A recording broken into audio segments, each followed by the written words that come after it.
আজ বানাবো কদম পিঠে। কালারিংভাবে কদম পিঠে করব।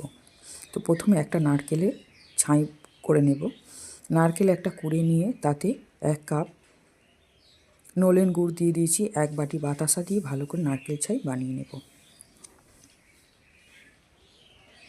এরপরে নারকেল ছাই বানানো হয়ে যাওয়ার পরে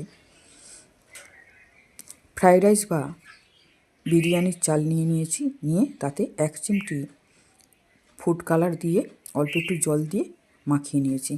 এরপরে 500 গ্রামের সুজির প্যাকেট থেকে 400 গ্রাম ঢেলে নেব, নিয়ে গ্যাস কম দিয়ে নেড়ে নেব। এতে অল্প একটু লবণ দিয়ে জল দিয়ে দেব। জল দেওয়ার সিনটা আমার স্কিপ হয়ে গেছে, তাই দেখাতে পারলাম না।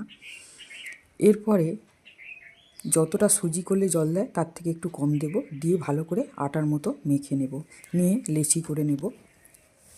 লেচি করে হাতের তালুর মধ্যে ঘুরিয়ে লেচিগুলোকে মসৃণ গোল করে নেব। এরপরে পুর ঢুকানোর জন্য ভালো করে পুলি বানিয়ে নেব, নিয়ে তার মধ্যে নারকেলের ছাই দিয়ে ভালো করে পুলি বানিয়ে নেব। নারকেলের ছাই দিয়ে দেব, দিয়ে ভালো করে মুখটাকে সিল করে নেব।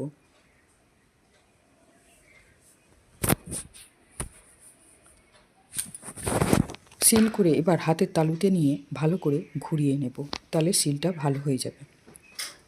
এরপরে এইভাবে সমস্ত কটা বানিয়ে নেব। বানিয়ে ওই যে ফুড কালার দিয়ে চালটা কালার করে রেখেছিলাম, আর মুখটার কাছে একটু জল দিয়ে দিচ্ছি যাতে সিলটা ভালো টাইট হয়।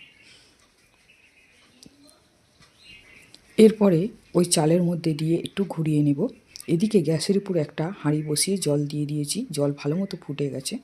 আমি একটা ফুটো গামলির মধ্যে দিয়ে ভালো করে সব কটাকে দিয়ে সাজিয়ে দিয়েছি, দিয়ে ঢেকে দিয়েছি। প্রায় 15 থেকে 20 মিনিট পরে ঢাকনা খুলে দেখুন আমার কদম পিঠে রেডি।